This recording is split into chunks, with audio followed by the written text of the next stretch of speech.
Welcome to this week's edition of the University Debate. We are conducting debates for internal universities, and we are for Group F this month of February. There are universities that have already made it to quarterfinals. We have from Group A, we have Makerere University and Kabale University. From Group B, we have IUIU and Uganda Pentecostal University. From Group C, we have Makerere University Business School and Kampala International University. I'm your host for today's debate. My name is Clarke Gender Fancy. I'm an advocate, a lecturer, and a tax consultant. Previously, from Group F, we had Cavendish University, and last week, we had Busitema University. This week, we have Clarke University, who are going to hold their internal university today. So will Clarke University, after holding their internal university debate and inter-university, make it to the quarterfinals? We are yet to find out. Our topic for today is the National Development Plan 3 has identified 5 key growth drivers with the greatest multiplier effect as agriculture, tourism, minerals, oil and gas, infrastructure, and human capital development. To what extent are our priorities aligned to the National Development Plan? Our debate today will run from 2 p.m. to 4 p.m. It is brought to you by Center for Constitutional Governance and Civic Space TV. Let me start by introducing the panelists for today. So the panelists, as earlier mentioned, are from Clarke University. Let me start by introducing the first panelist, and that is Kwezi Maria, who is pursuing a diploma in pharmacy. Maria, you're welcome. Yeah, thank you so much. Kwezi Maria, pursuing a diploma in pharmacy, Clarke International University, and I'm glad to be here and share our knowledge and objectives about National Development Plan and their object. Thank you. Thank you. Thank you so much, Maria. Our second panelist for today is Yiga Anthony, who is pursuing a diploma in clinical medicine and community health. Anthony, you're welcome. Hello, Clarke. Thank you for the opportunity. I'm Yiga Anthony, and I'm pursuing a diploma in clinical medicine. Happy to be here to share my views about the National Planning Development. Thank you. Thank you, Anthony, and we are happy to have you. Last but not least, we have Namakula Nawiirah, who is pursuing a diploma in clinical medicine and community health. Namakula, you're welcome. Thank you very much. As mentioned, my name is Namakula Nawiirah, and I'm pursuing a diploma in clinical medicine and community health from Clarke International University. I'm glad to be here today. Thank you. Thank you, Namakula, and we are happy to have you. So that is the panel, and our panelists are from Clarke University. So to introduce this topic, in the middle of COVID-19 pandemic, that caused a lot of social and economic impacts in Uganda and elsewhere in the world, Uganda launched the third National Development Plan, that is for 2020-2021 to 2024-2025. The National Planning Authority is mandated under Section 7(1) of the National Planning Authority Act of 2002 as its primary function to produce comprehensive and integrated development plans for the country, elaborated in terms of the perspective vision and the long-term and medium-term plans. As we all know, right now in Uganda, Uganda is having Uganda Vision 2040. At East African level, we have the East African Community Vision 2050. Then at African level, we have the Africa Agenda 2063. And we also have the Sustainable Development Goals. Now, this NDP3, it's supposed to be aligned with Uganda Vision 2040, and as well as at a regional level and at the level of Africa. So the Uganda Vision 2040 aims to transform the Ugandan society from a peasant to a modern and prosperous society. Today, we are debating the National Development Plan 3, and the biggest issue in this debate is to what extent are our priorities aligned to the National Development Plan 3? And that is where our debate is going to lie. So before we go into the debate, I would like to give opportunity to our panelists to give us their opening statements in 3 minutes each. And I'm going to start with the first panelist, and that is Kwezi Maria. So Maria, you have the opportunity to give us your opening statement in 3 minutes before we dive into the debate.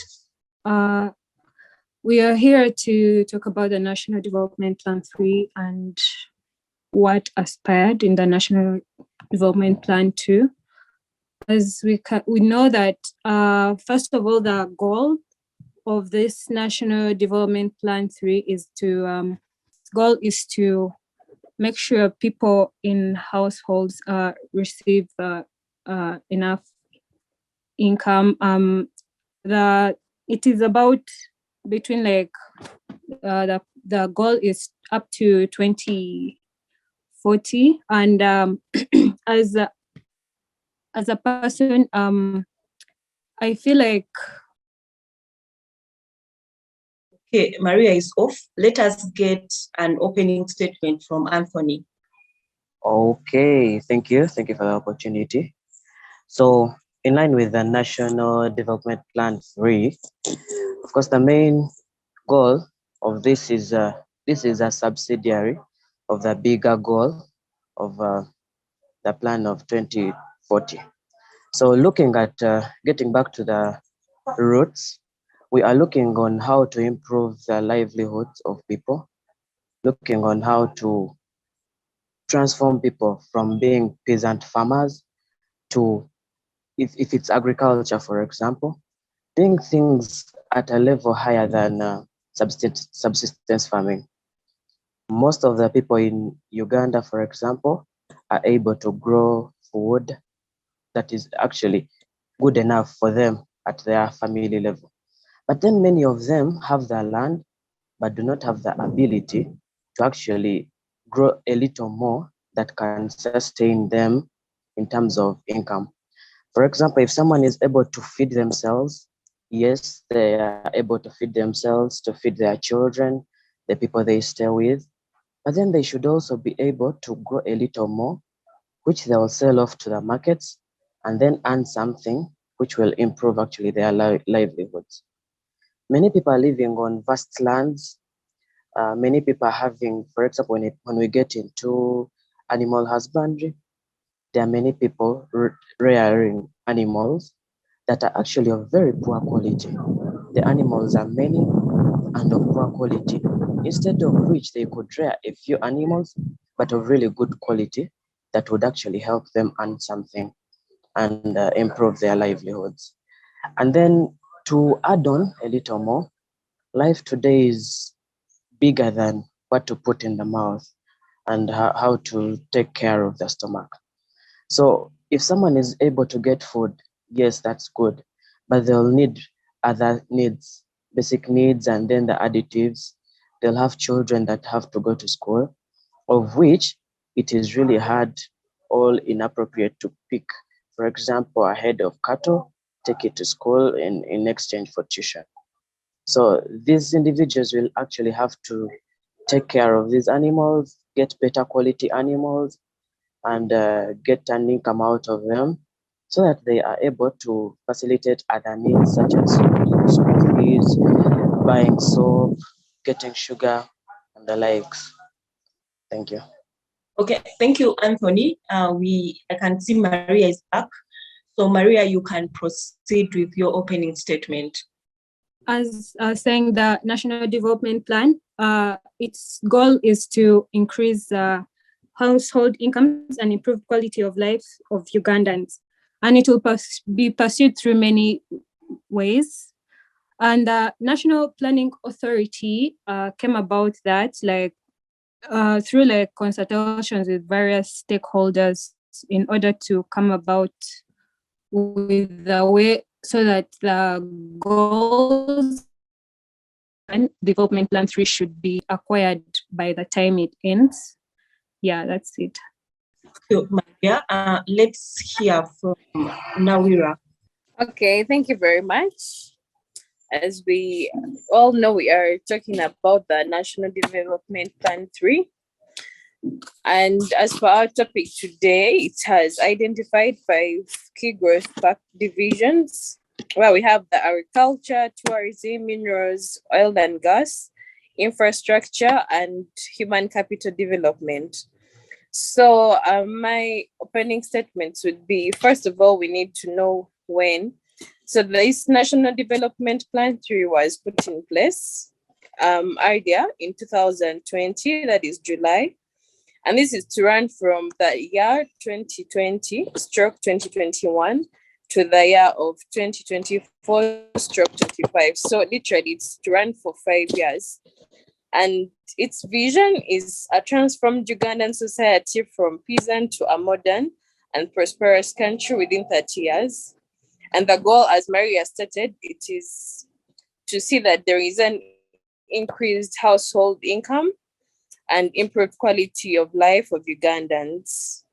Then the theme is sustainable industrialization for inclusive growth, employment, and wealth creation. So very well, we know Uganda is a very, very rich country. So as the theme says, growth, employment, and wealth creation, this is for us to see how best are we going to put in place to use all the resources we have. When it comes to agriculture, we know that most of the Ugandans are peasants. So how is the National Development Plan going to help a peasant grow, get employed, and create wealth? That is, as the theme says. So literally, it is more of seeing how someone comes from scratch. If someone is a farmer, if someone does bricks, like everyone with whatever they do, it looks at seeing that they become better and target the market. And when we talk about the market, we talk about starting from home, Uganda, in East Africa, Africa, and in the entire country. Just like we know, for example, I can give an example. We know about the nail patch. The nail patch is Uganda, like it is a product of Uganda. But because of ideas like this, the nail patch is on very high demand to the extent that some people are proposing that Ugandans should stop consuming it because of how much the nail patch is contributing to the economy of this country. So literally it is to see from grassroots, everyone in whatever they do, to look forward to them being better and to see that the country, and because for the country to realize that a certain activity is being productive, the country will be earning revenue out of it.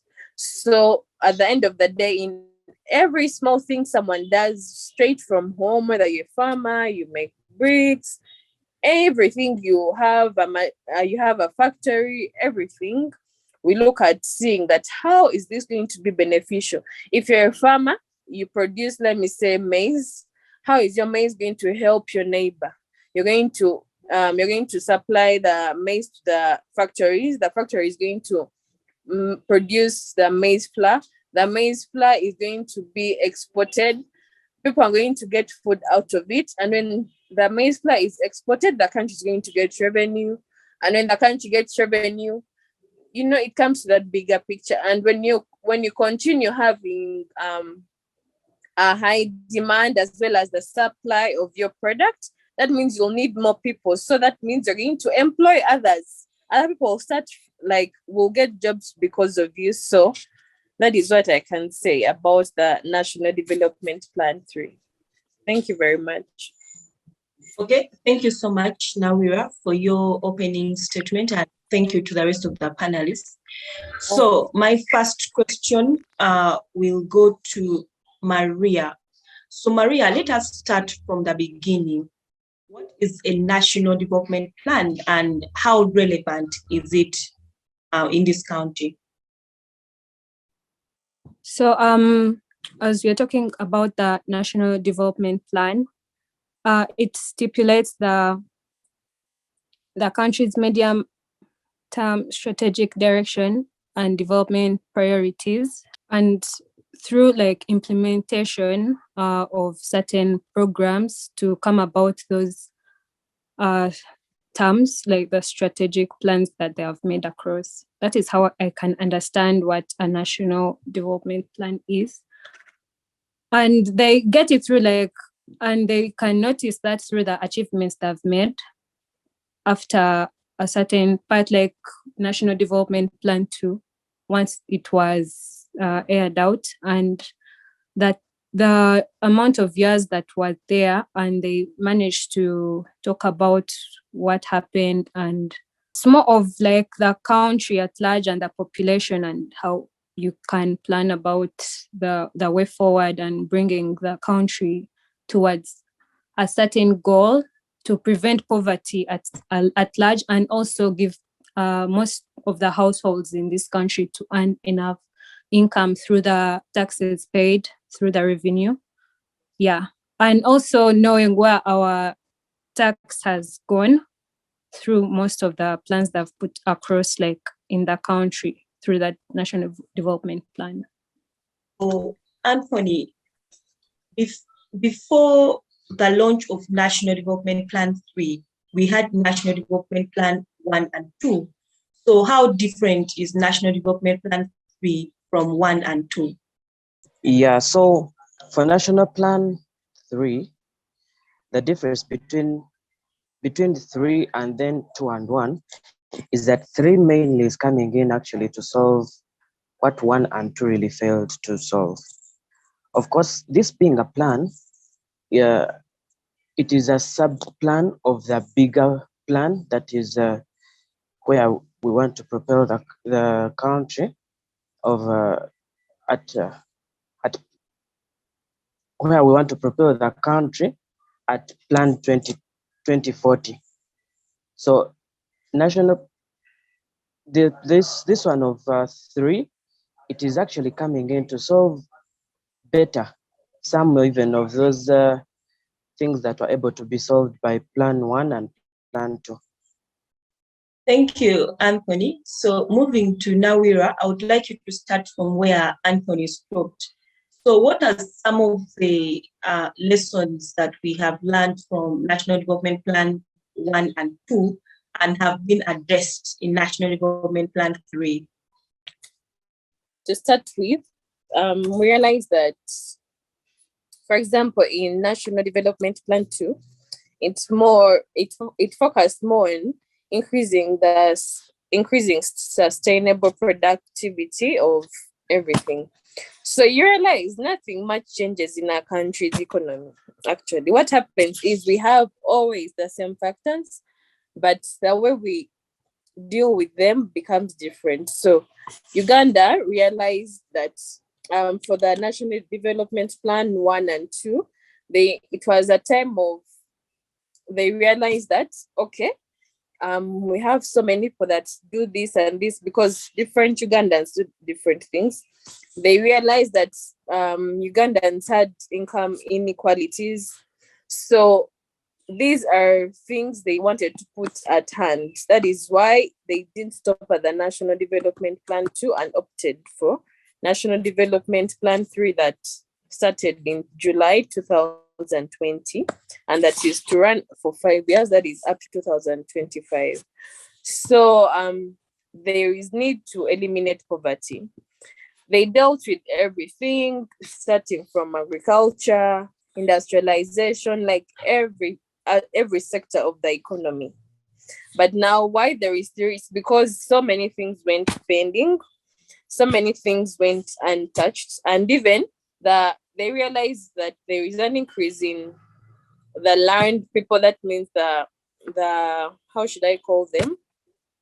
The expertise. People have studied, they realize that there are so many things Ugandans can do, especially, actually, to start with, you see that most of the roads that are being constructed and non-constructed by Ugandan companies. But there is always an engineer, of course, from Uganda that has to be part of the project, regardless of the fact that it is not a Ugandan company taking on the responsibility of constructing the road. So in 1 and 2, things they keep on improving. That realize that last time we don't focus more on culture, for example. That what can we do? We have different cultures, have different culture sites. So we should also consider things like that. For example, you know that I would give an example of the Buganda culture. So everyone knows that they're the Kasubi tombs, but people hadn't realized that people can travel just to come and see what Kasubi tombs look like. So in this planning, the national planning authority realized that we can also include these things, and this can be a good source of revenue.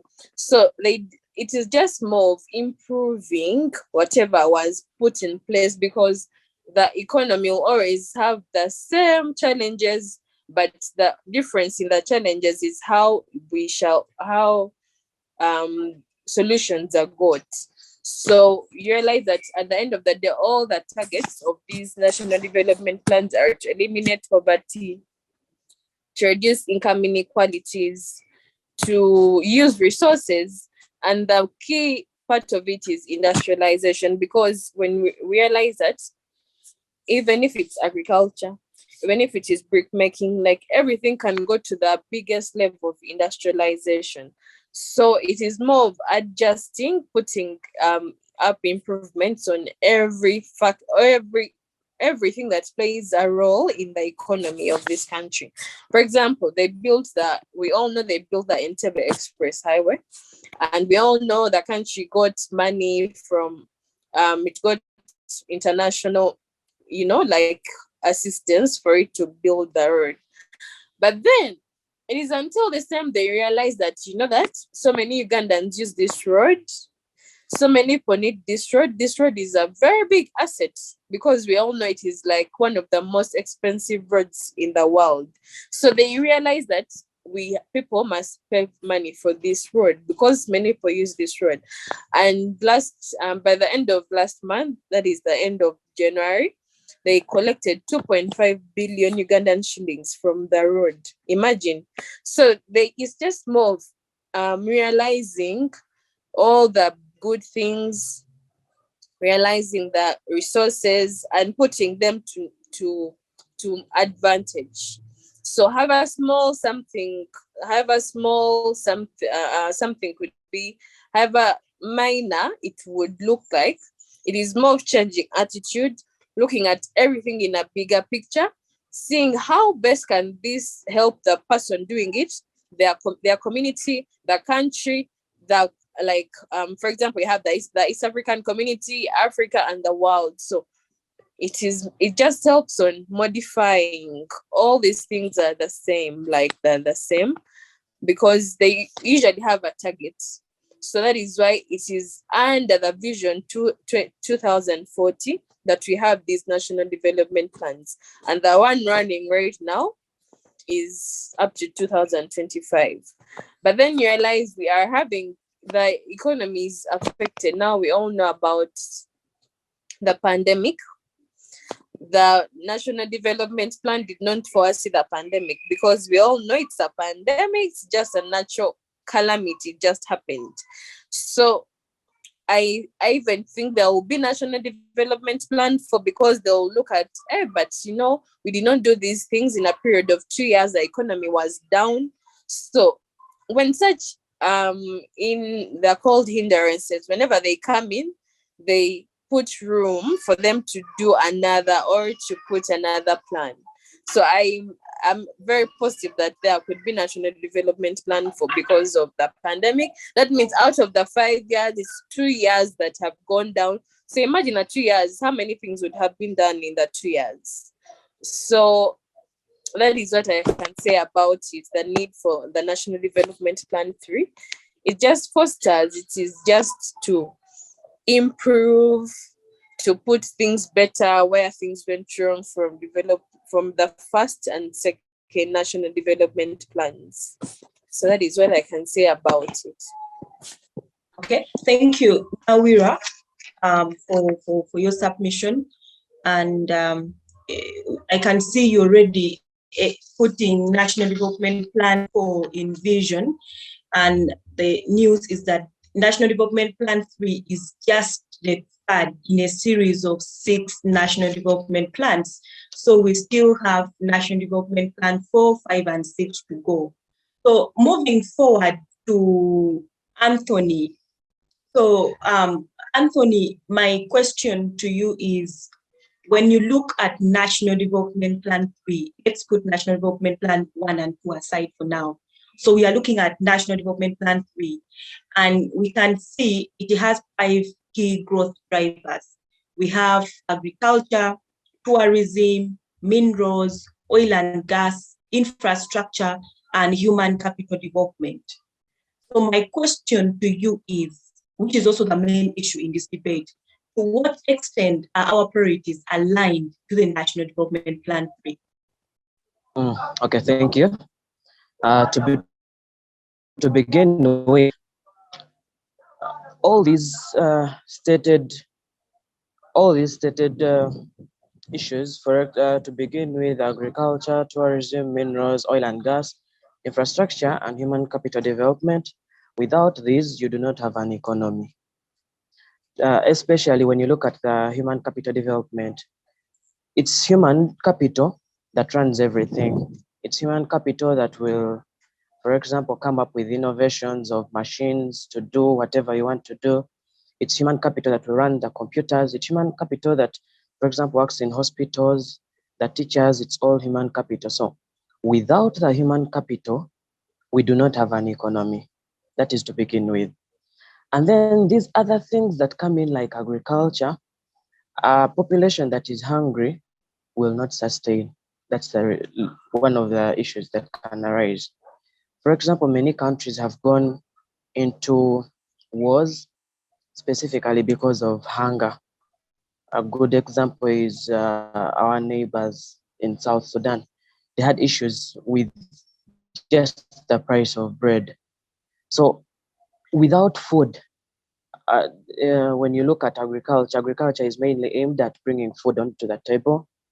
Of course, when you look at the National Development Plan 3, we also look at so much at gaining something more than just food on the table. But if you do not have food on the table, then the economy is totally down.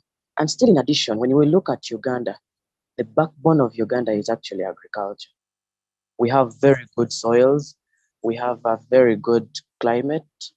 So if we do not utilize this, then what else are we going to utilize that we really do not have? So we are looking at minerals such as gold, oil and gas.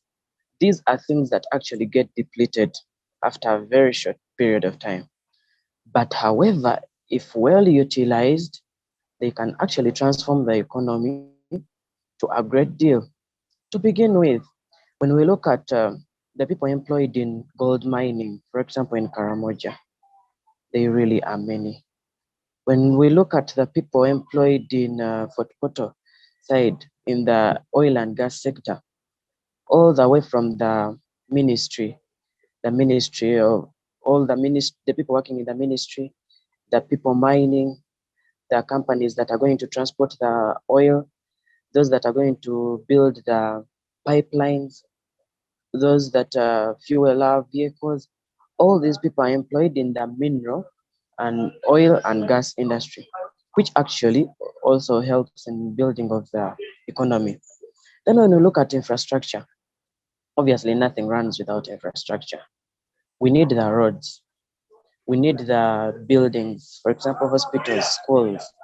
We need this infrastructure because it's where we are actually going to pass whatever we are going to use this infrastructure to transport whatever transporting, such as oil, the agriculture produce. And then even when we look at things like the human capital. We shall train the human capital using the infrastructure of schools. Yeah. Okay, thank you, Anthony.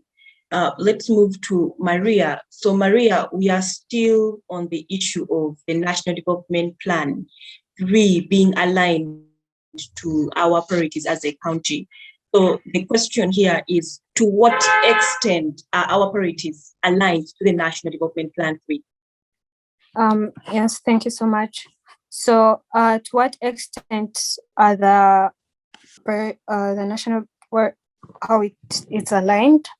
One, like we can see about how the wetlands have continued to provide enough domestic water, how it has helped people be able to grow certain crops.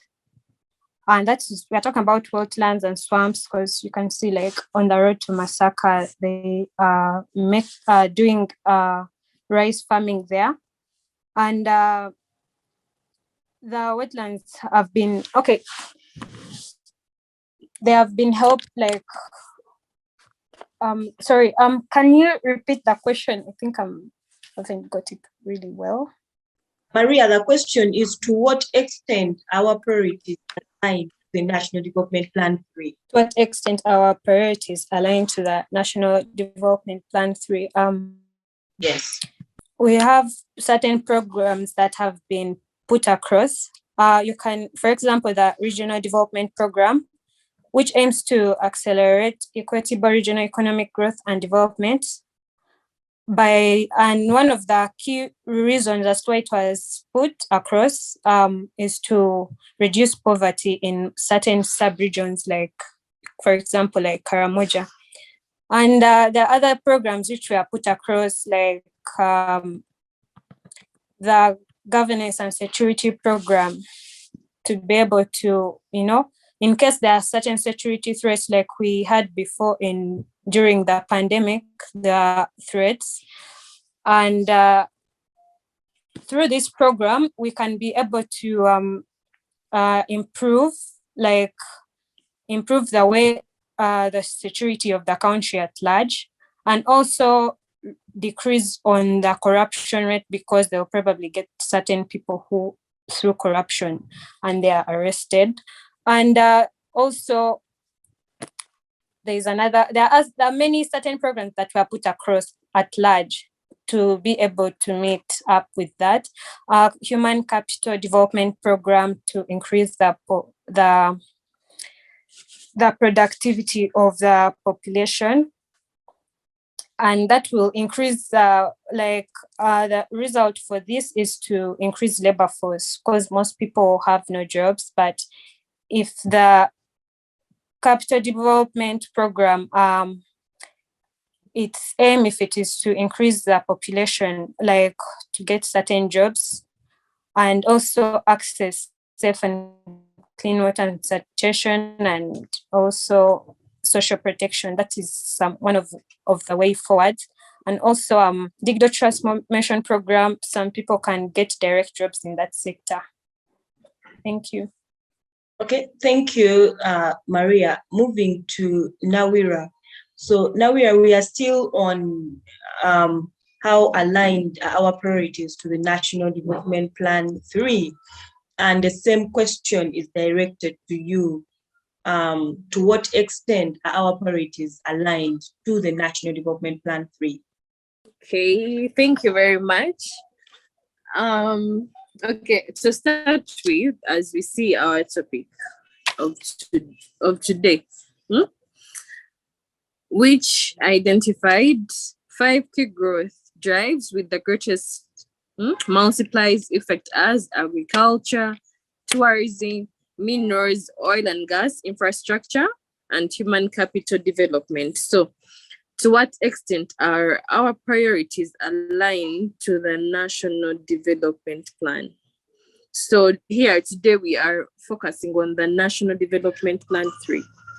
So as actually I cannot put aside the ones that are mentioned here. So our priorities, one, okay, all of these things that have been put in the National Development Plan are really, really actually, they are very key to our country. However, our priorities would be, we have education. And now, since actually, as I earlier mentioned, that these national, for example, this National Development Plan 3, because it's one that is running currently, it started in July 2020. No one saw the pandemic likely to happen. No one thought about it, that what happens, what if natural calamity happens. Usually natural calamities happen, but they do not affect the economy of the country to a larger extent.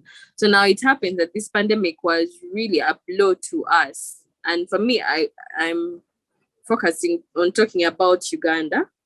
So these priorities aligned, I would really agree with them and still oppose them to a certain extent.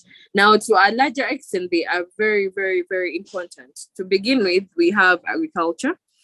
So we know that agriculture, most of the population in Uganda is into peasant farming. Peasant farming, this is where we see a person right from their home, their small garden. Someone maybe grows tomatoes on a small scale. There are those that do it on a larger scale. So agriculture in the national development comes in and mentions, first, we have over 10 crops that are grown in Uganda, and that when I talk about these crops that are sources of revenue. In everything that happens in the country, it becomes beneficial when it becomes a source of revenue to the country. So in the first place, we have coffee, fish and their products, fish and fish products. We have the dairy, we have horticulture, we have tea, we have cocoa, we have maize, we have cotton, we have vegetable oil and bananas. So you look at all these crops, these are the ones mentioned. However, we have some other crops that are grown in Uganda. And according to the National Development Plan, it looks forward to having an agro-industrialization. And this is in a way that as I mentioned already, we want to start from the grassroots, from that farmer in the village. For example, let me talk about a person from, let me say, Kapchora, who has Irish. Actually, Kabale would be like the ideal Kabale. Someone in their small home, in their small garden, has Irish, and they grow it. They grow very good Irish. But then, how is that Irish going to be a source of income to this person? So this person has to look for markets. For example, the person will sell his Irish to other people people who have market stalls, for example, in Kampala. That is why you got to buy Irish. They tell you this Irish is from Kabale. So this one is more expensive because it is from Kabale, because of the quality. So the people who are in the National Planning Authority, they notice these small things and add them to make sure that that small thing someone does for a living becomes beneficial to the country. Because at the end of the day, we shall see that the goals are there, the interventions are there, but the key thing is revenue, because when there is revenue, the country can do so many things with that revenue. So we all know Uganda has fertile soils, and the biggest population is peasants. So agro-industrialization is seeing what can we do with the Irish. The Irish can be other people in Kampala, for example, who own markets are going to buy it from Kabale. When they bring it to Kampala, there is someone there out there who has a hotel that where they cook the fried Irish. So the person is going to transform the product to what we call chips. Those are the fried Irish. So someone is going to consume those Irish. Then another person is going to get that same Irish from Kabale. They're going to slice them to make crisps. And these crisps are going to they're going to be sold to so many people, and others get them exported and they're sold out of the country. So that means the government, the country is going to get income from that farmer, right? From the farmer from Kabale. So how about when the government comes in to intervene and says, now this farmer from Kabale grows very good Irish, so we are going to increase we're going to give him more land. That means he's going to employ more people. More people are going to produce more, of course, more Irish, because once there is an increase in the human labor, there will be increase, of course, in the productivity. So when there is increase in productivity, now instead of someone having to first transport the Irish to Kampala, then the person in Kampala fries it, according to the plan on seeing that there is agro-industrialization, they have to put the factory there in Kabale, because that means it reduces on costs. Because as an economy, we look forward to having reduced costs, but having a bigger outcome of our efforts. So they'll see. So since Kabale is rich in producing good Irish that everyone wants, instead of someone bringing it to Kampala, then a person from Kampala then makes it, they would put the factory there that will make the one that can be exported out of the country. So the agro-industrialization will be good. And another thing, we realize that just as I have said, now for the raw agricultural commodities, that means there'll be an increase in the prices that will stimulate increased production through increased demand for the raw agricultural commodities, and hence increased productivity through the use of imported inputs, increased agricultural research, and reduced post-harvest losses. We know that someone could plant I'm talking about Irish so that I don't confuse you with so many examples. Someone could plant their Irish, but then it goes to a waste because they don't have market for it. At the end of the day, you're not going to put back the Irish in the soil, so that is a loss. Yet if they made a factory there, everyone will know if I'm supplying, I know the factory is here, and like that means these farmers don't have to consume a lot of money on transportation. They're not worried about losses that the produce is going to go bad. So that is the key point here in that is my point. That is my view when it comes to agriculture, because the National Development Plan theory looks at agro-industrialization. Then we come to another factor that we all know we are here among the 5 that are stipulated. Actually, all of these things, I'm looking at them because they are priorities to a very, very large extent. So we have tourism. We all know that Uganda they call it the Pearl of Africa. So that means we have so many tourism sites. We have so many things that people come to see. Everyone knows the source of the river Nile. Everyone knows about like the good weather, the climate, knows about the hill, mountains. People come to Uganda to just go to Mountain Renzori, to go to Peak Margarita. Like now in this National Development Plan 3, they look and say, okay, so since we have all these tourism sites, how are they becoming better? Because as I earlier said that Development Plan 1 and 2 are there, but the 3 is to improve what didn't happen in development plan in the previous plans. So now we look here and we say, now that for the tourism, they look at increasing forex earnings.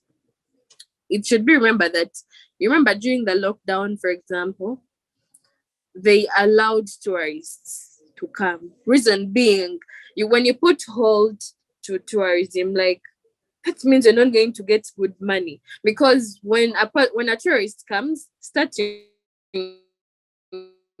from the hotel they're going to stay in, the car they're going to visit, they're going to pay money. Like those are different people. They're going to interact with different people. And at different places, or for example, from their hotel, they're going to pay money at the hotel. Some people from that work at the hotel are going to get some money out of it. And then it looks at creating jobs and alleviating poverty. That poverty is like the objective. Poverty, income inequalities is the target, to see that Ugandans should not be poor. However small, whatever whatever a person does should be like put out to the best. And still about the tourism revenue from 1.4 US dollars to 1.8 US billion, actually USD, but in billions. That is a lot of money. 1 billion in US dollars. That is a lot of money. So it looks forward to having it. So that means there'll be an increment of 0.4 US dollars. Now, when it comes to the interventions done, here it is to promote domestic and inbound tourism. Before you travel out of Uganda, but have you gone to the Ugandan Museum? Have you gone to see the game parks? Have you gone there? So that is domestic tourism. So it starts from us Ugandans, you know that. Nawiirah, as you summarize, we'll be back. We'll get you back on. Yeah. Okay. So minerals, oil and gas. That one we all know. Of course, when you talk about oil and gas, you all know it is Western Uganda. That is Hoima in particular, Hoima Masindi. So there are so many minerals that have been considered. That is, we have iron ore, phosphate, copper, marble, limestone, gold, dimension stones, and sand aggregates. So they are seeing, like the people are realizing that all these are the most reliable minerals our country has, and they look forward to putting them to better use. Then the oil and gas plan is to increase the revenue from 62.9 billion Ugandan shillings to 265 billion Ugandan shillings. The infrastructure, as my colleague Anthony said, you cannot do anything without infrastructure. The roads, just one example about the roads, we have the Entebbe Express Highway. It was built, and right now it is being a source of government revenue. The human capital development, we look forward to having better ways of approaching and doing things. For example, when it comes to we need people like the geologists, we need people like the mechatronic engineers, we need people like the design specialists, computerized mine design specialists. When these people are there, that means they're going to ease in on the work of the mining. And now when it comes to the smaller, that was the larger extent, the smaller extent where our priorities are not aligned in this plan. I will talk about the time frame. These plans are time bound. Then now we got a calamity, that is the pandemic, the COVID-19. Now imagine the 2 years of economy. Now that is time, they already set it to 5 years, so 2 years are down. So that means these things are not going to be put in place. And right now our priority is education. Seeing that every person goes to school, because we know once we have a learned society, that means our approach to problems becomes better, because everyone is learned, they're informed about what to and what not to do. And also this national development plan, where our priorities are not aligned. I think they forget more about for example, they don't consider things like health of an individual. Health of an individual comes from scratch.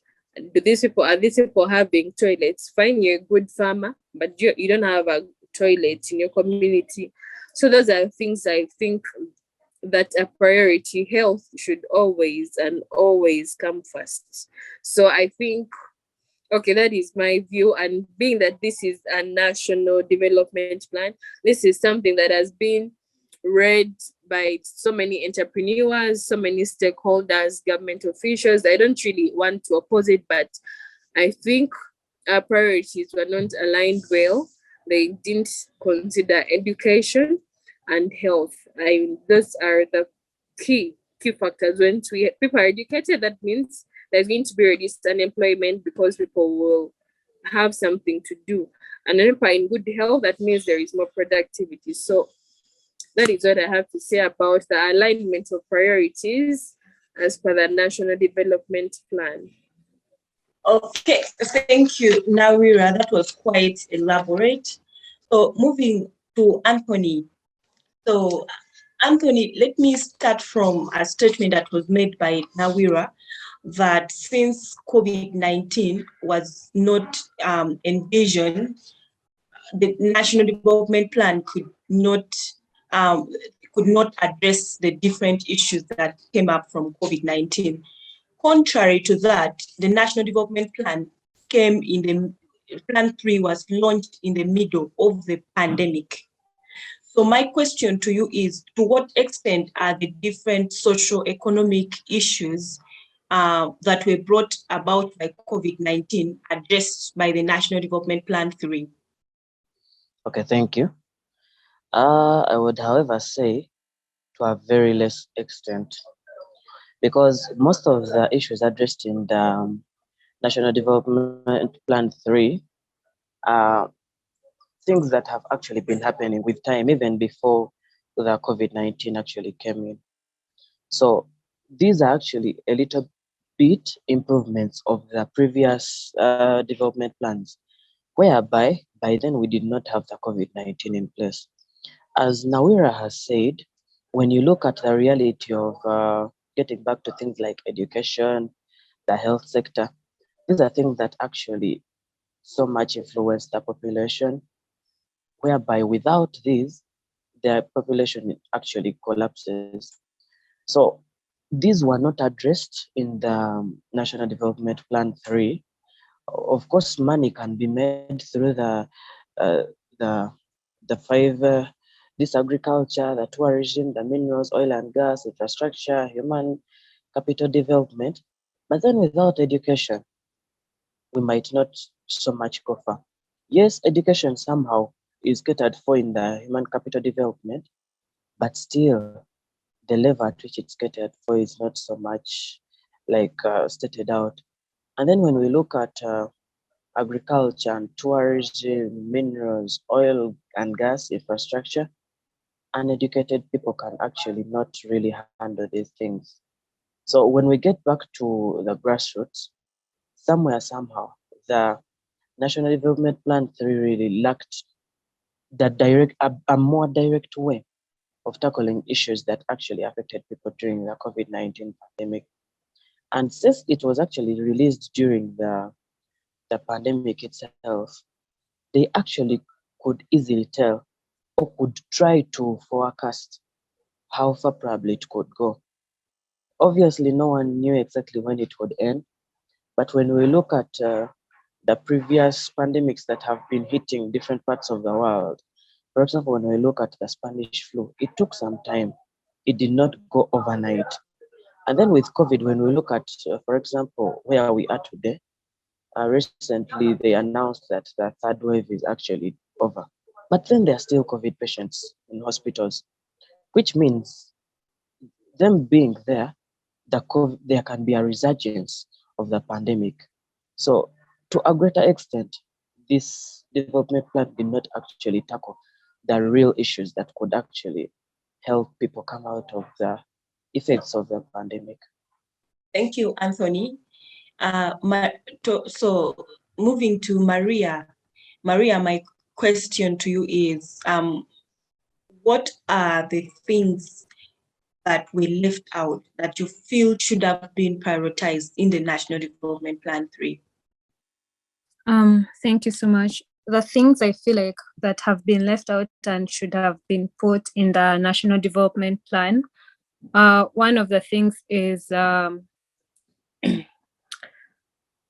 increasing in the health funds. That is the Ministry of Health, because you can see in the hospital setting, they lack a lot of infrastructures like oxygen, like oxygen tanks, they're very less. Okay, as they had speculated that the number was fake, but the highest population were over millions of people in this country, and now due to the COVID pandemic, which slowed down the economic growth and disrupted like many supply chains, you can see that if they had put it in planning, like based on the health side, if this challenge had come in, would have been organized, like would have handle the situation better. But the problem is when this COVID pandemic came, okay, the National Budget Plan 3 was not yet, but it came in the midst of the pandemic.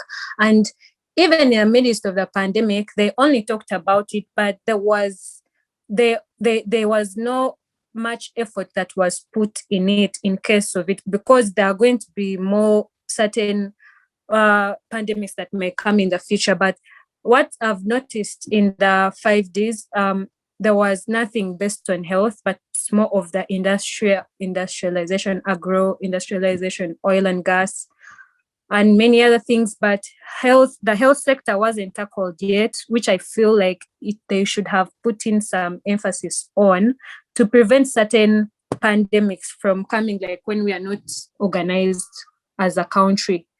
In case like certain pandemics, because we have had many pandemics, by the apart from COVID, we have Ebola, we have Marburg, and those are they have made like a huge impact our country to the extent that even we have been in a lockdown. But how do we come about this? And I feel like they should have placed it in the planning too, in case anything like that happens. Then maybe they can even they should also put IT with health, so that you can track the patients who have the COVID, and you can know, because they only said it in the news, but we have never implemented it. We have had many cases of patients with COVID in the hospital, but you don't know where they are right now. You don't know how many people have been infected with it. There are many other variants, and the country is going back to, they've opened up, but we definitely have many cases that are not following them, they're not tracking them, they're not seeing how they are coming about. Have they got fine? No.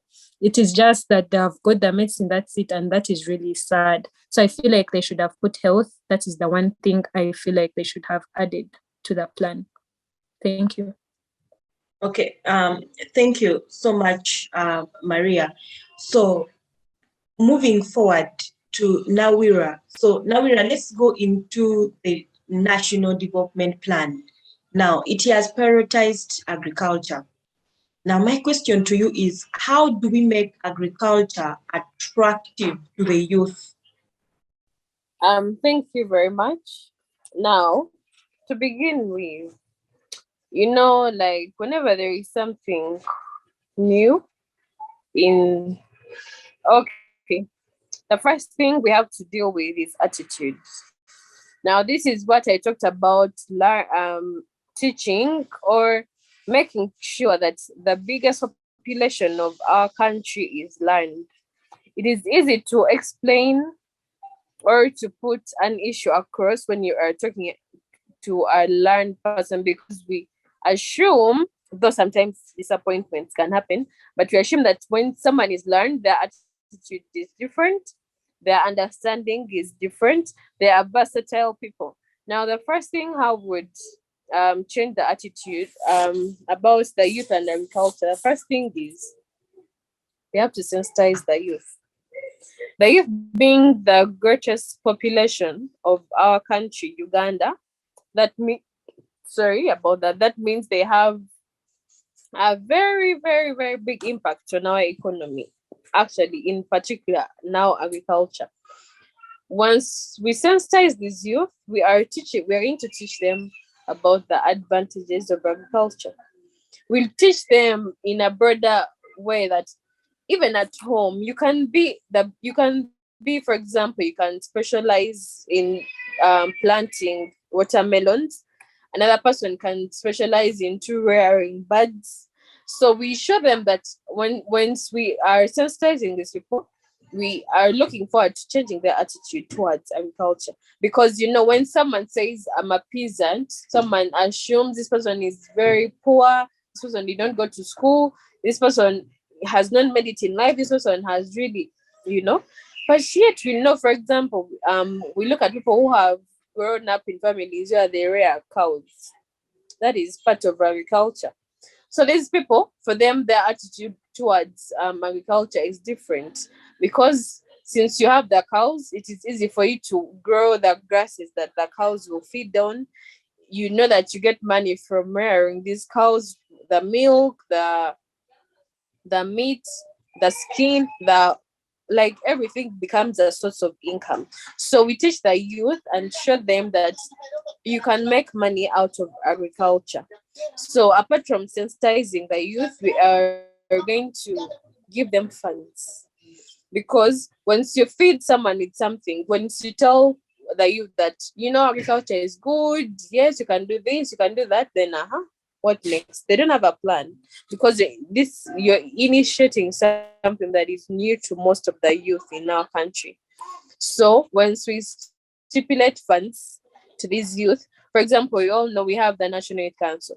The National Youth Council comes, we even have representatives. We even have representatives in the parliament, everywhere, down to the local councils, from the local councils in our small communities. Like, we know the youth.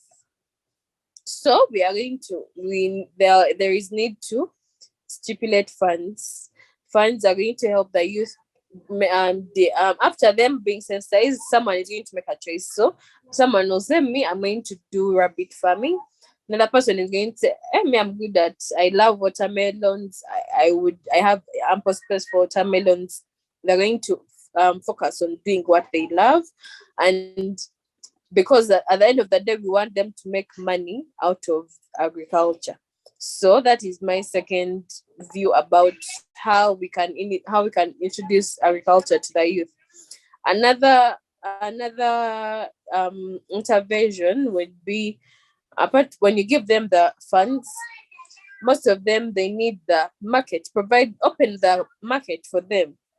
We know that the people who are special, for example, rabbit farming, it is not something so common. However, it is there. So once someone has grown the rabbits, the rabbits are there. So what happens next? Because we don't want them to have losses. So you're going to open the market for these people. So once we have the people who want to be the suppliers, for example, let me say Hotel A will need, let me say, 50 kilograms of rabbit meat. We know how small these rabbits are. So that means there will be more rabbits. So you divide and don't restrict that it is only me who is the supplier. No, because you're going to make other people, like, you're depriving them of supplying the rabbit meat. So opening the markets for the youth, so they have a better attitude. They'll be like, no, for as long as you have a good product, you can always sell it off. Then there's things of them thinking, even if you have your good rabbits, even if you have enough, even if you have the required number of rabbits a person may need, but you cannot sell them. So that would be like a turn off for them. So we shall open the market for them. And once we open the market for them, we cannot forget to guide the youth. Guiding the youth is having seminars that it could happen every 3 months, teaching them about the new skills in farming, in agriculture. For example, just like, you be there and they introduce a certain way of, for example, the housing of those animals, their pesticides. So once we have these seminars happening every 3 months, this is a way of always reminding them of the good practices they're supposed to carry on so that they benefit from agriculture. Then maybe another thing would be, we cannot forget to guide them. Guiding them it comes from from the community, from the local council, who plants, for example, pineapples, who grows onions, who rears cows, who rears goats. Like, So they are always guided. They tell you, no, you're not supposed to do this, when to do this, you know. Another thing is putting up availing services to them, veterinary services for those people that are rearing animals. We should realize that there are few farms that have veterinary doctors, or a few people that have animals that are visited by the veterinary doctors, because someone will tell you, me, I need to be attached to a farm of not less than 10 cows, let me say. But then once it is an initiative, it is a program, it is a plan put by the government. It will put, for example, every let me say like a district could have, let me say, 20 veterinary doctors that are supposed to run on farms. Let me say by the end of the month they make reports, because once something is monitored, the output is always good. So those are the ways I would think of being strategies of initiating the youth into agriculture. Okay, thank you, Nawiirah, for that. That is quite elaborate on how we can involve the youth in agriculture. Now, moving on to Anthony. Now, Anthony, we are still talking about the youth. And my question to you is, how has the National Development Plan 3 addressed the employment, which is a very, very big problem in Uganda today? Okay, thank you. To begin with, all the stated drives, for example, the agriculture, the tourism, the minerals, the oil and gas infrastructure, and then the human capital development itself. The human capital development itself, to begin with, is empowering someone with knowledge. Yeah, because as we know, human capital is, to begin with, the basic capital anyone could need for any business, for any development. So by empowering the human capital, we are skilling the youths. We are skilling the youths with how and with what and how to do the what. Then when we get into the agriculture, the tourism, the minerals, oil and gas, of course, there are some youths that are actually already skilled in this. But then the more we skill them, the better. So when the National Development Plan so much of strategizes with this, then many more youths are actually going to get into these fields.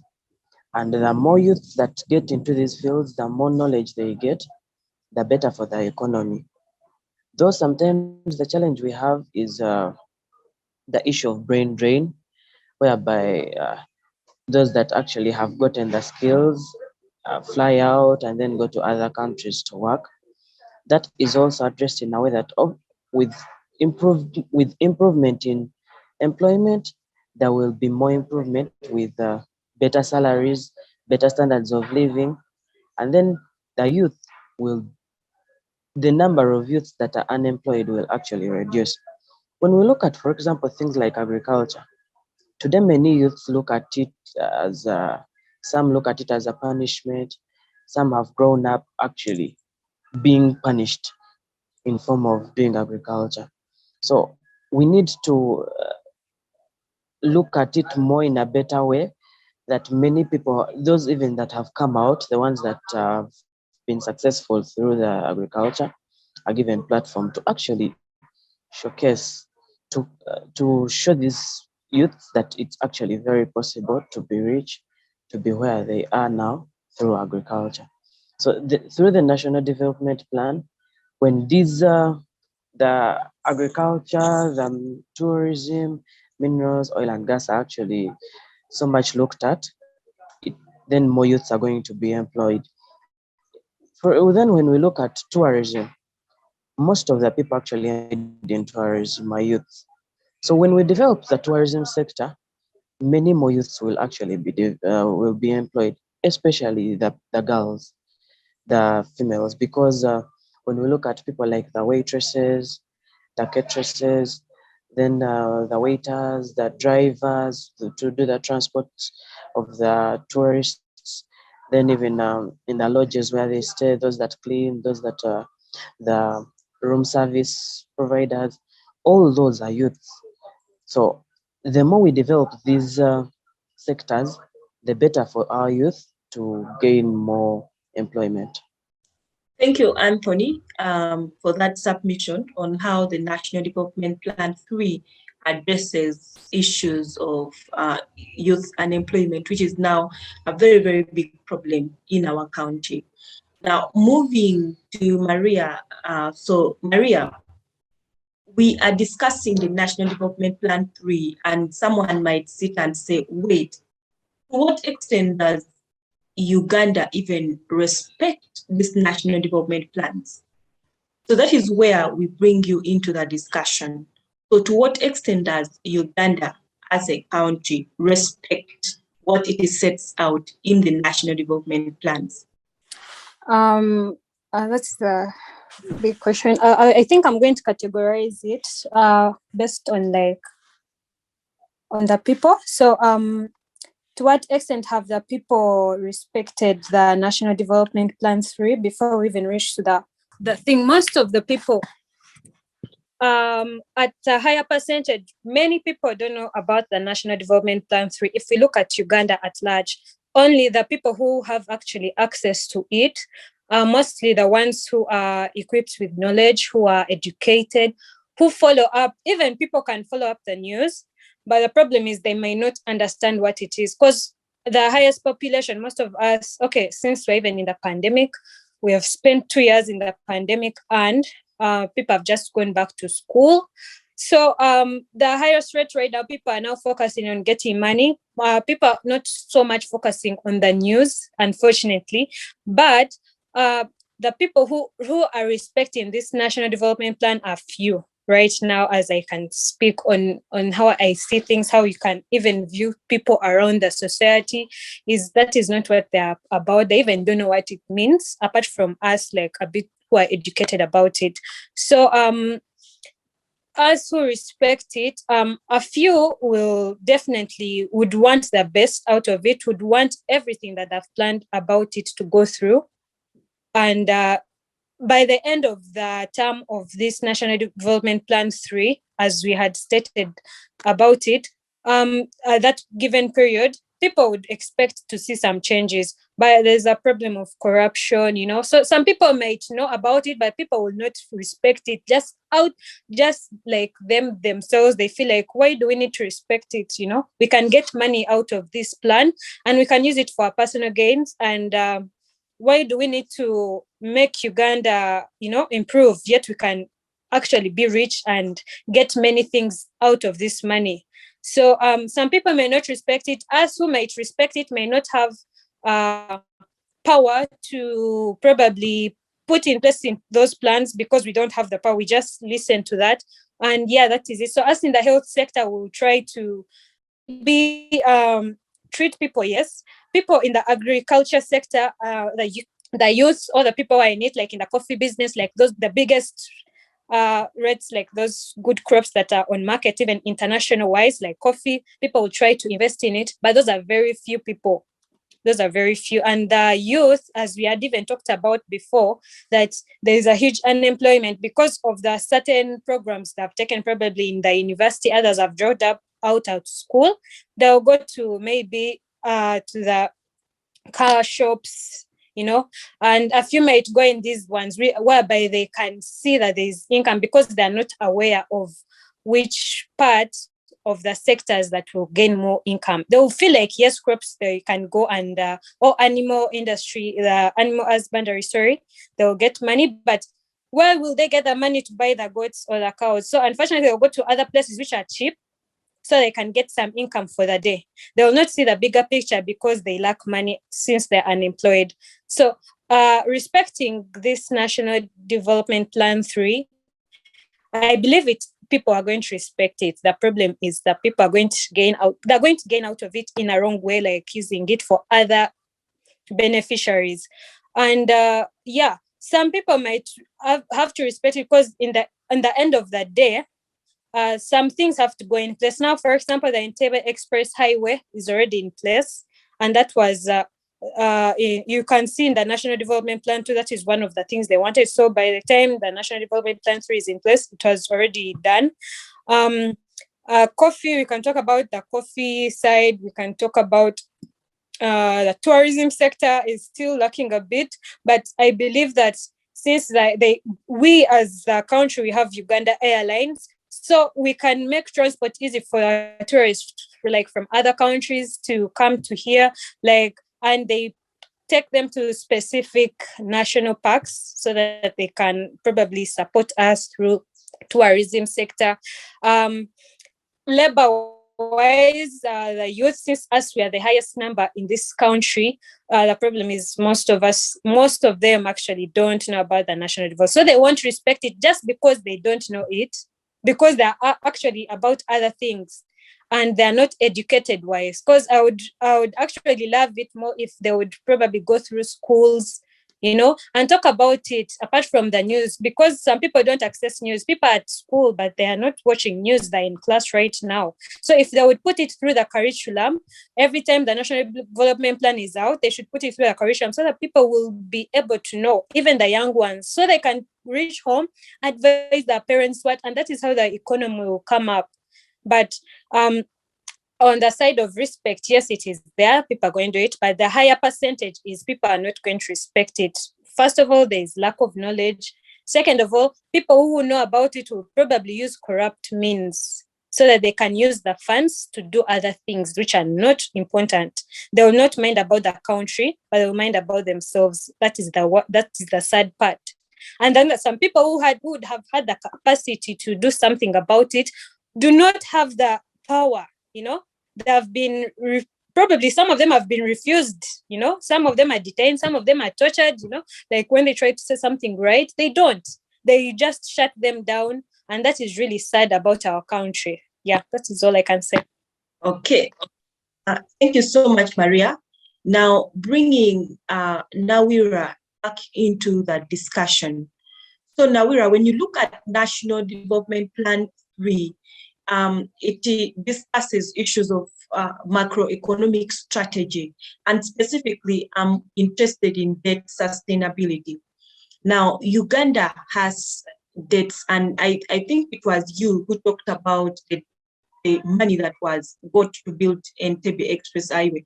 You have seen Uganda borrow from Exim Bank of China, but put Entebbe Airport at a discussion that we don't know how far it has gone. So my question to you now is, how does Uganda reduce its debt? Thank you very much. To begin with, one, you're going to start from, for such a big problem in our country, like for the loans, the debts, it starts from the head, like from the top officials. These are people that make decisions for our country, because they are very few times that they'll ask about opinions, and however, everyone is entitled to their opinion, so it's not really taken seriously. The first thing is reducing government expenditure on unproductive things. One, the government, for example, we know the government, there's so many members of parliament. Imagine each member of parliament is entitled to 330 million Ugandan shillings to buy a car. There are over 200 MPs because each district has to be represented. Those are only MPs, members of parliament. Then we have the ministers. One minister is entitled to a car, depending, some have two. Then they also have security. There's members, the police or the policemen who move with them also are paid. Like, that is money. The car, like there's so many ministers, so all of these ministers have security, of which security does not come at a free cost. It is money. Those are expenses. So reducing on government expenditure on unproductive things is one way of fighting this. Number two is considering focusing on more of where can we earn, how can we earn in the shortest time possible. that means we are going to focus on the small things, like we're going to give them time. And now in this case, I'm talking about the agriculture. So in this case, we're going to focus on seeing how best are we, what is the best crop we have. Right now, as I talked about the nail patch, the nail patch is on demand. We all know the nail patch has I've forgotten what it is called, but it has something they used to make sutures. Sutures are those threads they used to like help in stitching people in the hospitals. So that thing alone weighs. Once you get one of it, you've already made it at least for the next month. You have money. So it is focusing on those things that are really reliable sources of income. Now that just as I've given that example of the nail patch. So focus more, where does the nail patch grow best? Secure the area. Make sure that you know the number of the fish that are put out of the lake every day. Have a limited access to the lakes, because some people take them out and they don't pay for it. So that means that is a loss to the country. That is another way of ensuring that the country doesn't go into debt. Another thing is proper planning. Now we have the National Development Plan. When you plan earlier for something, you prepare for it. But then you see that things come out as they be emergencies. The emergency that the country has really faced to a very large extent is this current COVID-19 outbreak. Now imagine a full national development plan is put in place in the middle of a pandemic. That means, one, they have to pay the people who are making research to ensure that this national development plan is well stipulated, that is money. Another thing, put into like it was put, that is July 2020, the pandemic was already on. They did not focus on the priorities at that time. That means we can always hold for as long as there is an emergency. We have to always deal with the emergency first. So now these people did not prioritize an emergency of the outbreak.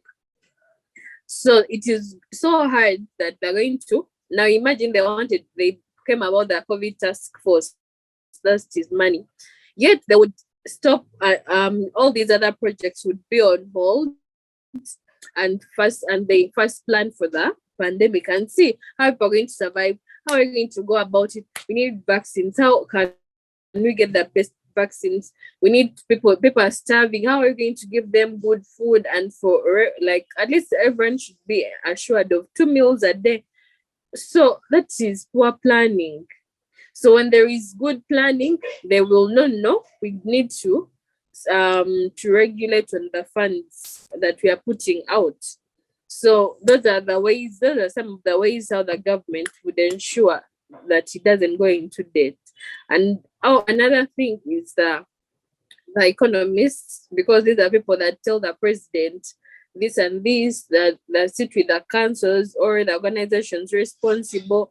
These people should also be fair when they are stipulating, and people should not be selfish, because sometimes they make selfish decisions. Now imagine you want to make something, but you haven't planned for it. That means you don't have money. So you're like, no, but may I want it. Someone gets, I watched a video where the president went to check on the road, and he said the road that had to be done 3 years ago has not even been started on. So that means the people in place, the people, the power, the people that are supposed to do these things are not doing them well. So that is a reason for why the country will always be in debt. So the good thing about it is them making sure that whenever someone makes a decision, it is revised so that the country does not make such irrational decisions to put itself into debt. Yeah, that's it. Okay, thank you, Nawiirah. Bringing Anthony into the discussion. So Anthony, we started from discussing what a national development plan is. We went into National Development Plan 1 and 2, we discussed National Development Plan 3 in depth. Now we have shifted to the extent of implementation. So that brings my question to you, which is, what should we do as a county if we are to achieve the goals that we have set in National Development Plan 3? Oh, okay. Thank you so much. To begin with, the biggest challenge we have in Uganda is we have really good laws. We have very nice policies, but our biggest challenge is implementation. So if we are to actually put the National Development Plan 3 into to see its fruits, to see it come to really pass, to see it actually tackle the problems it was made for, we need to actually rewrite and actually improve our implementation.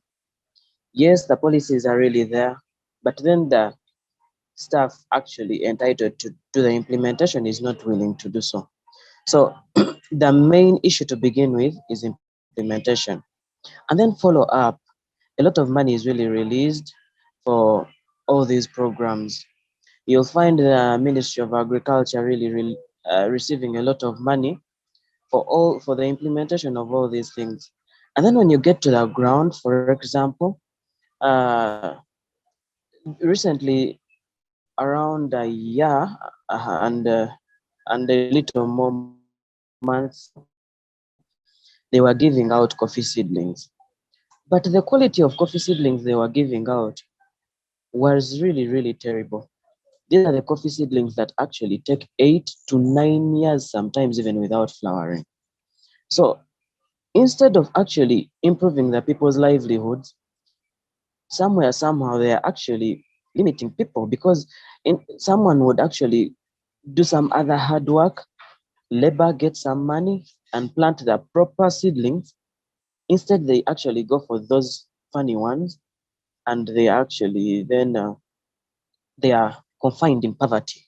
So we need to really change our implementation and get a little more serious. And then we need serious laws. We need serious laws. Those that have not done what they are supposed to do should be castigated. They should be handled. Let them pay for what they've. Because normally, what is surprising is these people actually get the money. Yes, they get the money, they get the funds, and then when you get on ground, literally nothing has been done. So we need to really work so much on that. So that takes us back to corruption, the mother of all this. Without working on corruption, we shall have even NDP 100 without any change. So we really need to tackle corruption as a vice, because everything in this country is let down so badly by corruption. Money is released by the parliament, allocated, and then released so that it can do what it is supposed to do. But then when you get on ground, you look at things done, and it's really so annoying.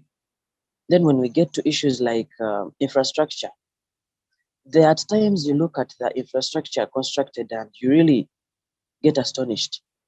The money they hype them at, you find, for example, a building that would cost a layman something like 50 million is constructed by the government at 500 million, using exactly the same material or even material of poorer quality. So sometimes we need to get back to the drawing board. We need to get a bit more realistic and get to know we have very good plans, we have very good policies, but our biggest challenge currently is implementation. So that is what we need to tackle. How do we implement? Who implements? Why don't they implement? And if they are to implement, who is to follow it up? Then what happens to those that do not implement the way they are supposed to? Thank you. Okay, thank you so much, Anthony. Maria, so moving to Maria. Maria would like to also get your take on this same question. If Uganda is to achieve the goals that have been set in National Development Plan 3, what do we need to put in place? Thank you so much. On addition to what my colleague has said, they need to put a lot of effort in the population at large. They have to first know how the population is, which percentage of population has access to most of the things they are trying to plan about. Do people have access to agriculture and industrialization? Do people have access to oil and gas? Do people have access to tourism? If so, how are they going to do about it? Are they going to go district per district, advising people, putting out flyers, talking about that? Also, even certain programs, they can put certain programs on the TV. And it will also the National Development Plan 3, talking about all those 5 points they had put across, the places they had put across, which they are trying to focus on.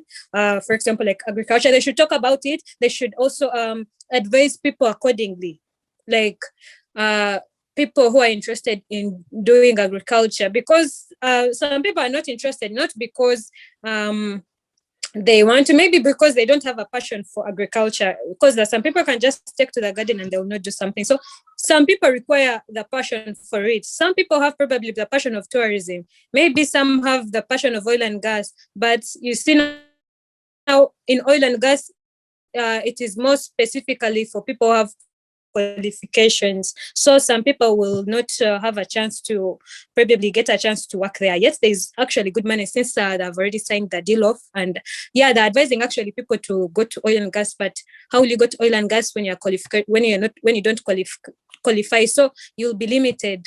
You might find someone doesn't want tourism and agriculture. Maybe someone had a passion for oil but doesn't get a chance. Maybe they never went to school. So how are we trying to do this?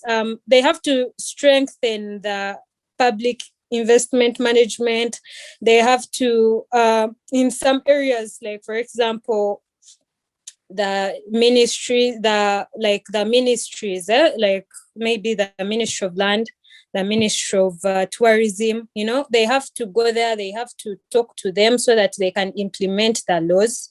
And they can advise the people accordingly to that sector, or they can, like as I've said, go through district per district, because there's some people don't have a chance to watch a television, or even though they had a chance, they may not understand. But if they reach to the district level, the sub-county level, like the villages, and they push people there and advise them in the language they understand most. Because not everyone knows English. That's the worst part of it all. People know other different languages like Luganda, Runyankole, Ruchiga. So they have to actually advise people who are very well versed about this to go down to the villages. They advise them accordingly what to do, how to do it, and what they will get when they do it. Because you can advise someone, but they will be like, what will I gain after doing it? So that is really important too, on the district level. Even the people in charge of that, instead of using the money for their personal gains or taking advantage of the situation, since they have an upper hand to it and they can use the money to their own personal benefit, which is sad, they should actually invest in the country, because this is what they have been talking about since the National Development NDP 1, NDP 2. But there are still challenges whereby those challenges we would have overcome them even before the pandemic. But just because people don't mind about the country, but they mind about themselves more than the country at large. Yet our country shows a picture to the rest of the world what we are. But now they put us in a category of a third world country, which is really sad. We can make it to the first world countries, but the problem is the people in power. They are the ones who are making us be in a third world country right from the beginning up to now. That is a really bad part about it. Yet we would have made it. But even though we talk about how we can bring about a change, the problem is the people who are in the capacity to bring the change will not bring it, which is really sad. So that's the thing. Thank you. Okay, thank you so much, Maria. My last question to Nawiirah is, Nawiirah, which stakeholders do you think we need to bring on board besides government if we are to achieve the goals in National Development Plan 3? One, first of all, as a country, with so many people, people with different areas of experience. It is so absurd that we are not in position to get to reach our goals. Yet these are things that are done. What others can do, I believe there are other people that can do within our country. So the first thing is, of course, now for each sector, like for each sector of the economy, having a regulatory body. Just like we see that all banks in Uganda are regulated by the Bank of Uganda. So what the Bank of Uganda says, that is what it is, and that is what will be done. So okay, I don't really think of people outside. Okay, what I can talk of is one. Now, when it comes to funds, since the country likes getting into borrowing money from outside, for example, the International Monetary Fund has to come in. Reason being, the International Monetary Fund and the World Bank, when they come in, they're going to stipulate, for example, if China gives Uganda money, the World Bank and the International Monetary Fund will know that Uganda has received money from the IMF and the World Bank. So if there is any issue of this similar to, okay, a reason for Uganda to borrow money should not be cut across. For example, you want money to build a road, don't get money from China, then you also get money from the World Bank, you also get money from the International Monetary Fund, like that should come in. So these I would call them like the financial agencies are there to regulate the money, to put a limit on how much money a country should get and for what purposes. So there is a limited amount of money. That means there's going to be a follow-up. So there's going to be auditing of this money. So you've received, let me say, 10 billion Ugandan shillings. You asked it for building a certain, let me say for building boreholes. How many boreholes have been built? In what period of time? Because every project that is non-time bound leads to wastage of money. So these other agencies are going to come in. Another agency that would come in would be for example, the World Health Organization.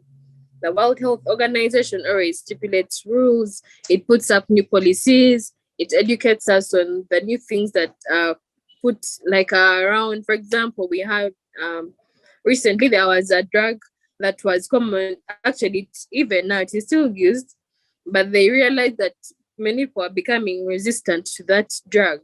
So that means there was a need to change to change the drug of choice. So such agencies are really necessary in decision making, because if a country, for example, has an outbreak, the World Health Organization is going to send people to study about it, so they'll know the extent at which a country is likely to be affected, so that these people do not exaggerate situations, because most times things are exaggerated and money is wasted. Then another thing we can do, actually another agency would be what is it called, the United Nations. So the United Nations is in charge of so many things like peace, it is in charge of unity, it is in charge of freedom, it is in charge of so many things. So once the United Nations is involved, so many errands are not going to happen. So many shortages will not come across, because everything will be monitored. Okay, thank you so much, Nawiirah. We have come to the end of today's debate. We'd like to get your closing remarks in 1 minute each. I will start right. Yes. Thank you so much that we have been able to engage ourselves and share various ideas about the National Development Plan 3 at large, and what we expect, what to not expect, based on what we have seen before. So thank you so much, CCG, for involving us as a university to take part in this. We appreciate you so much. Okay, thank you so much, Maria. Let us move to Anthony. Yeah, okay, Lakel, thank you so much. It's been a blessing being here. To cut it all short, the NDP3 is a blessing, as it has been with NDP 1 and 2. But then we need to adjust our implementation skills, because this is literally what is keeping us behind. As long as we improve how we implement all this, because all these documents are very beautiful documents. They have a lot of good information, a lot of way forwards, a lot of the best ways to do things. But the biggest challenge we are having is how to implement things. If this helps us to tackle things and then we implement the way things are supposed to be done, we hope for a better and less hectic NDP4, which will be tackling totally different issues at that point in time. Thank you so much. Thank you so much, Anthony. Let us get closing remark from Nawiirah. Thank you very much. So my closing remarks are 1, there should always be a target. We should the National Development Plan should always look at should always prioritize and should always be flexible, because now the challenge this National Development Plan 3 is having, 2 years down, the economy is down, no infrastructure, like so many things have been put at a pause because of the pandemic that no one saw coming. So if this National Development Plan was handling results of COVID-19 while putting these things to hold, it would have accomplished 100%. But then they focused on so many things at a time, which lead to slow, like the efficiency of the work is very, very, very minute, like very small. And another thing I can say is, we are glad that these development plans are in place so that to sustain the vision of 2040, which we pray to see one time, because it's not so many years, just like 19 years or 18 actually, to 2040. And another thing I can say is I'm honored to be a participant in today's discussion, and we look forward to going to the next level because it is an inter-university debate championship. So we look forward to being part of it till the end. Thank you very much for involving us. Thank you so much, Nawiirah. I would like to extend my gratitude to all the panelists for today. I would like to thank the students of Clarke University who are the debaters in today's debate. Thank you so much for all the research put into this debate. I would like to also appreciate Center for Constitutional Governance and Civic Space TV for organizing this debate, where issues in this country and worldwide are discussed, and the young people, especially those at the university, are able to project their voices. Our hope is that the different things that arose in the debate and the resolutions that came out from the debaters, that they are able to reach the different stakeholders and work is put into the different aspects. Now, thank you so much to the viewers for always sticking with us and for watching this channel. I would like to really appreciate you. Today's topic was the National Development Plan 3 has identified 5 key growth drivers with the greatest multiplier effect as agriculture, tourism, minerals, oil and gas, infrastructure, and human capital development. To what extent are our priorities aligned to the National Development Plan? So thank you so much for watching. I am Lake Gender Fancy. I have been your host for today. See you again next week, same time. Bye.